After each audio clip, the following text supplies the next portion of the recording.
Hey guys, so Intel and Corsair have teamed up for this awesome event that they're hosting called IntelGamerDays.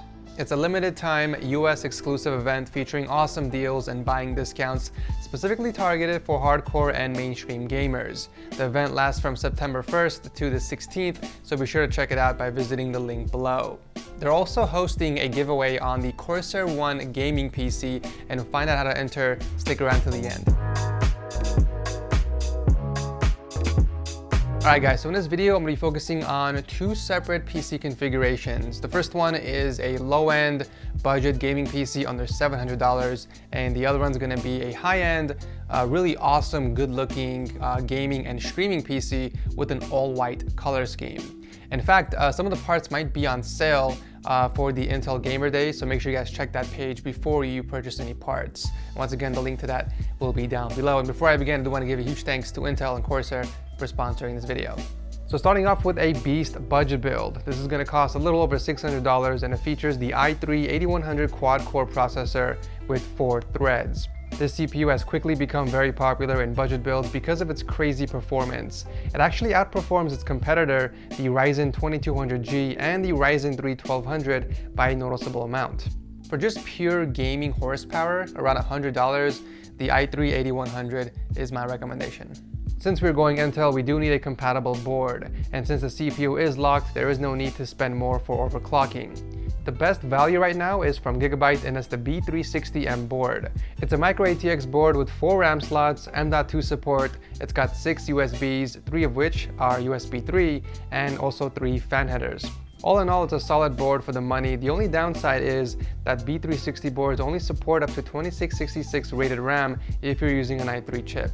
For RAM, however, I did pick up a 3000 MHz rated stick simply because it was only $5 more than the 2666.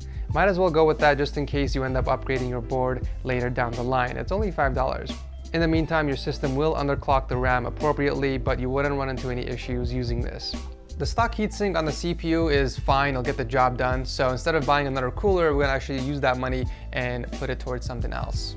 For example, on the storage, I do recommend at least one SSD in this build, so to start things off, a 120GB SSD from Corsair will provide the PC with a nice boost in speeds. I would personally throw in the operating system on here along with any of the games you mostly play.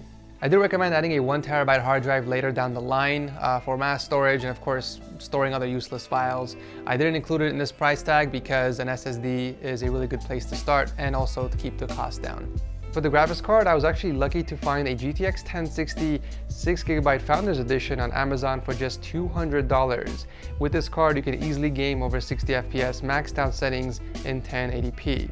I don't know how many the person is selling, so if you guys are clicking on the link below and you see a different price or if it's sold out, then I'll drop a link to the GTX 1050 Ti instead, which is around the same price for around 200 bucks. You can still game comfortably over 60 FPS with the 1050 Ti, however you might have to lower the settings on some games depending on how demanding it is if you really want to hit that 60 FPS mark. The case we're going with is the Corsair Carbide SPEC-OMEGA, which is a good looking all black case with an acrylic side panel. It has one USB 3 port on the top with a single 120mm fan included in the case. However, it does have space for additional 2 fans on the top and 1 more in the rear. So it can support up to a total of 5 fans. I do recommend adding an additional 120mm fan in the front for better airflow because I just feel like one isn't enough in that entire case. Corsair does sell an LED fan for around $10, but if you guys don't care about colors and want to save money, you can actually pick up this 4-pack that costs around $15, which I think is a much better deal. Finishing up the parts is the CXM 550W power supply, which is bronze certified and it's semi-modular, meaning you can connect only the cables you need and keep the inside of your PC cleaner with less clutter. So that's it for the first build. That's the configuration I recommend for anyone looking to spend less than $700 on a solid 1080p gaming PC over 60 FPS, on most games of course. Obviously feel free to tweak the parts to your liking and taste, but once again, the link to everything will be down below. This next build is a balance between performance and aesthetics. My goal was to build a good-looking Texor style gaming and streaming PC for less than $3K.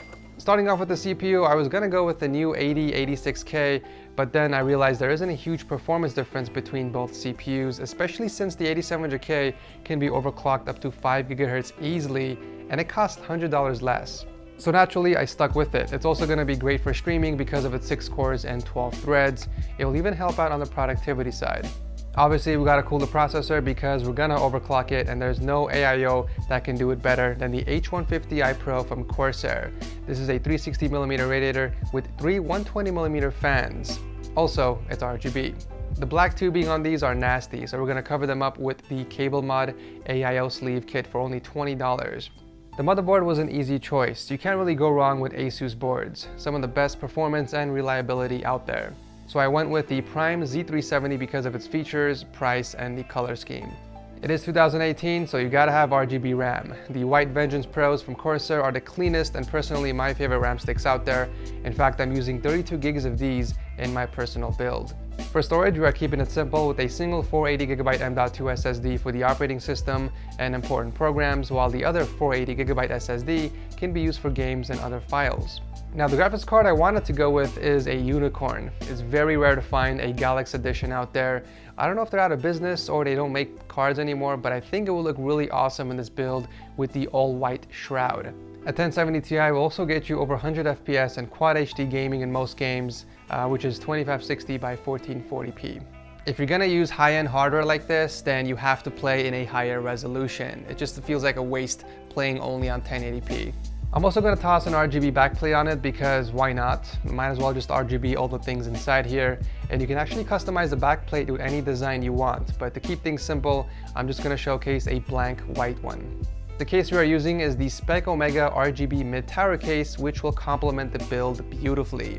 The strip in front of the case is RGB, and the case itself comes with 2 RGB fans already installed. The side panel is tempered glass, and I like that it comes with a PSU cover as well. I'm gonna throw in a can of spray paint because I would love to paint a few parts in that case white, just so there's less black inside. For example, I would love to paint the motherboard tray, the PCI brackets, PSU shroud, and even part of the radiator from the H150i cooler.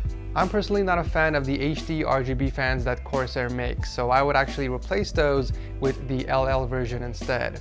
We're going to be putting 3 of them on the radiator on the H150i cooler, which is going to be mounted in the front of the case, and then 3 additional fans on the top and rear for optimal airflow. We're going to need a hub to hook up all these RGB fans, so we're going to throw in a Commander Pro to make things easy, and also throw in a few RGB strips as well so that the insides are lit. Powering the build is the HX 750-watt Platinum certified power supply that is fully modular, which means, ladies and gentlemen, we are obviously going with custom sleeve cables from CABLEMOD. This is the design I'm going with on the cables with white aluminum cable combs. That's going to be the icing on the cake. This entire build with the mods will cost around $2,600. So those are my 2 recommended configurations. As always, make sure you guys check out IntelGamerDays because there might be some deals on the parts mentioned in this video. And also that is where you'll find more information on the Corsair One gaming PC giveaway. As mentioned before, all the parts you see in this video will be linked down below. As always, thank you guys so much for watching, and I will see you in the next one.